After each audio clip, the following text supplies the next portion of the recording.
ఆపదామపహర్తారం దహతారం సర్వసంపదాం లోకాభిరామం శ్రీరామం భూయో భూయో నమామ్యహం.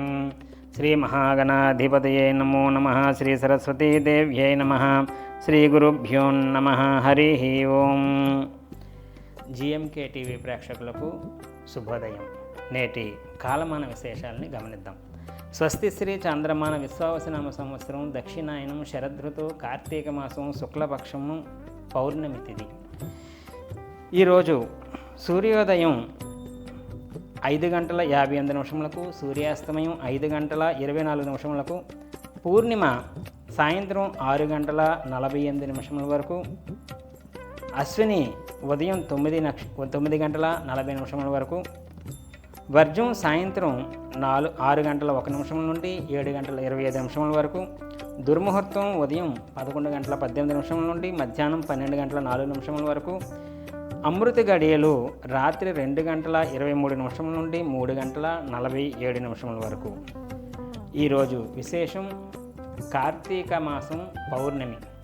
కార్తీక పౌర్ణమి ఈరోజు దక్ష సావర్ణి మన్వాది ఉంటుంది.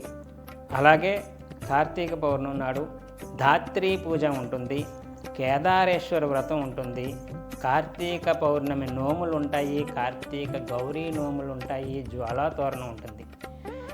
ఇవాళ రోజు సముద్ర స్నానం చాలా పౌర్ణమి నాడు విశేషమైనటువంటి సత్ఫలితాలు సిద్ధించేటటువంటి అవకాశం ఉంది. కాబట్టి వేకువజామున వీలైనటువంటి వారు సముద్ర స్నానం చాలా ఉత్తమమైనట్టుగా చెప్పబడుతుంది.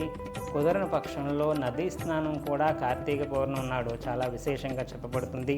కనుక నదీ స్నానం కానీ సముద్ర స్నానం చేసేటటువంటి వాళ్ళు సంకల్పపూర్వకంగా తిథివార నక్షత్రాలు మన పేరు గోత్రాలు గట్రా చదువుకొని సంకల్పపూర్వకంగా చేస్తే విశేషమైనటువంటి ఫలితాలు సిద్ధించడానికి అవకాశం ఉంటుంది. అలాగే కార్తీక పౌర్ణమి నాడు ఉదయం నుంచి ఇవాళ రోజు కూడా పూర్తి ఉపవాసం చేసేటటువంటి విధానం ఒక విధానం అయితే, ఉదయం నుంచి రాత్రి దాకా ఉపవాసం ఉండి రాత్రి పూజ చేసుకొని తదనంతరం దేవాలయానికి వెళ్ళి శివాలయాల్లో అక్కడ కార్తీక దీపం అని చెప్పేసి అక్కడ ఆవునేతితో చేసినటువంటి దీపాలు వెలిగించి తదనంతరం బ్రాహ్మణోత్తములకు స్వయంపాకాలు మొదలైనటువంటి దానాధికాలు బంగారు ప్రమిద లేదా వెండి ప్రమిదల్లో దీపం కుందులు వేసి దీపం తలకు ఒత్తుల్లాగా వేసి ఆ యొక్క దీపదానం కూడా చేసేటటువంటి విధానం చేసుకొని తదనంతరం ఇవాళ భోజనం చేసే నక్తవ్రతానం విధానం చేసేటటువంటి విధానం కూడా ఉంటుంది.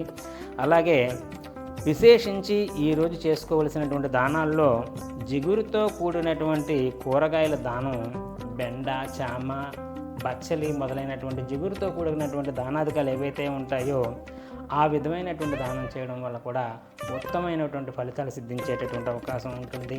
అలాగే ఉదయం ఈరోజు ప్రత్యేకించి మనం స్నానం చేయగానే తులసాకులు ఒక 5-10 తులసాకులు నీళ్ళల్లో నానబెట్టి సాయంత్రం మనం ఏదైతే ముందు ఉపవాస దీక్ష విరమణ చేద్దాం అనుకున్నప్పుడు సాయంత్రం ఆ యొక్క నీళ్ళని తీర్థంగా తాగడం వల్ల కూడా ఉత్తమమైనటువంటి ఫలితాలు సిద్ధించేటటువంటి అవకాశం ఉంది. కాబట్టి ఈ విధంగా తులసి తీర్థం కూడా సాయంత్రం తీసుకొని తదనంతరం మనం ఆ నక్తవ్రతాన్ని ఆచరించి భోజనం చేసే విధానం కూడా ఉంటుంది. కాబట్టి ఆ విధమైనటువంటి చేయడం, ప్రత్యేకించి శివాలయాల్లో ఇవాళ రోజు జ్వాలాతోరణం అని చెప్పేసి స్వామివారికి అభిషేకాలంతా చేసిన తర్వాత ఉత్సవ విగ్రహాలని చెప్పేసి ఉత్సవ విగ్రహాలని ఊరేగింపు అంటారు. ఊరేగింపు అంటే స్వామివారే మన దగ్గరికి వీధుల్లోకి తిరువీధుల్లోకి వచ్చేసి స్వామివారి తాలూకా అందరూ దర్శనార్థం భక్తుల అనుగ్రహం నుంచి స్వామివారి తాలూకా ఊరేగింపు చేసి తదనంతరం రాత్రికి అరటి జోరు లేదంటే వరి కంకులు వేసి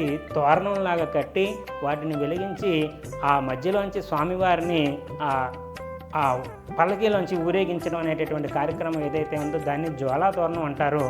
ఆ స్వామివారితో పాటు చాలామంది ఆ జ్వాలాతోరణంలో కూడా 3 సార్లు అటు ఇటు కూడా ప్రదక్షిణంగా స్వామివారితో పాటు వెళ్ళడం వల్ల కార్తీక పౌర్ణమి నాడు జ్వాలాతోరణంలో పాల్గొనడం అనేటటువంటిది చాలా పుణ్యప్రదం. అది అందరికీ దొరికేటటువంటి అవకాశం కాదు. కాబట్టి అలా అవకాశం కలిగినటువంటి వాళ్ళు ఈ యొక్క జ్వాలాతోరణంలో పాల్గొని ఆ యొక్క పరమేశ్వరుడి తాలూకా పరిపూర్ణమైనటువంటి కృపాకటాక్షలు పొందేటటువంటి అవకాశం గాను ఆ జ్వాలాతోరణాన్ని కనీసం ప్రదక్షిణం చేయలేకపోయినా జ్వాలాతోరణం దూరం నుంచి చూసినా ప్రదక్షిణం అయిపోయిన తర్వాత ఆ భస్మం తీసి పెట్టుకోవడం వల్ల కూడా ఉత్తమమైనటువంటి సాంబశివుడి తాలూకు పరిపూర్ణమైనటువంటి శివానుగ్రహం పొందేటటువంటి గాను కార్తీక జ్వాలతోరణాన్ని వీక్షించడం మొదలైనటువంటివన్నీ కూడా ఇవాళ రోజు చాలా విశేషంగా చెప్పబడుతుంది.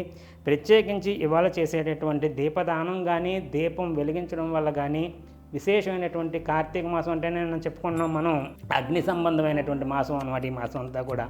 కనుకనే ఇవాళ రోజు దీపదానం కానీ దీపం వెలిగించుకోవడం ద్వారా కానీ దేవాలయం ద్వారా ఉత్తమమైనటువంటి పుణ్యప్రద సముపార్జనకి ఈ విధమైనటువంటి ఆచరణలు చేసి అందరూ కూడా ఆ పరమేశ్వరుడి తాలూకా అనుగ్రహం పొందాలని కోరుకుంటూ జీఎంకే టీవీ ప్రేక్షకులందరికీ కూడా కార్తీక పౌర్ణమి శుభాకాంక్షలు తెలుపుతూ రేపటి రోజు తిరిగి కాలమానంలో విశేషంలో మళ్ళీ కలుద్దాం. స్వస్తి.